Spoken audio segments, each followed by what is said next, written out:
السلام علیکم دوستو، آج کی کہانی کا نام ہے رزق کی قدر کرنا بھی ایک فن ہے۔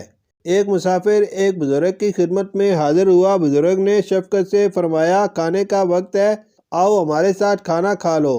مسافر ان کے ساتھ بیٹھ کر کھانا کھانے لگا۔ جب دونوں فارغ ہوئے تو مسافر نے دسترخوان سمیٹنا شروع کیا تاکہ باہر جا کر اسے جھاڑ دے۔ بزرگ نے پوچھا، یہ کیا کر رہے ہو؟ مسافر نے عرض کیا، حضرت دسترخوان جھاڑنے جا رہا ہوں۔ بزرگ نے فرمایا، کیا تمہیں دسترخوان جھاڑنا آتا ہے؟ مسافر نے حیرت سے کہا، حضرت دسترخوان جھاڑنا بھی کوئی فن ہے جس کے لیے سیکھنا پڑے، باہر جا کر جھاڑ دوں گا۔ بزرگ مسکرائے اور فرمایا، اسی لیے تو پوچھا تھا کہ تمہیں دسترخوان جھاڑنا آتا بھی ہے یا نہیں، معلوم ہوا کہ تمہیں یہ کام کرنا نہیں آتا۔ مسافر نے ادب سے عرض کیا، تو پھر آپ ہی سکھا دیجئے۔ بزرگ نے فرمایا، ہاں بیٹا، دسترخوان جھاڑنا بھی ایک فن ہے۔ یہ کہہ کر بزرگ نے دوبارہ دسترخوان کھولا، اس پر پڑی ہوئی بوٹیاں اور ان کے ذرات ایک طرف جمع کیے، ہڈیوں کو جن پر کچھ گوشت باقی تھا الگ کر دیا،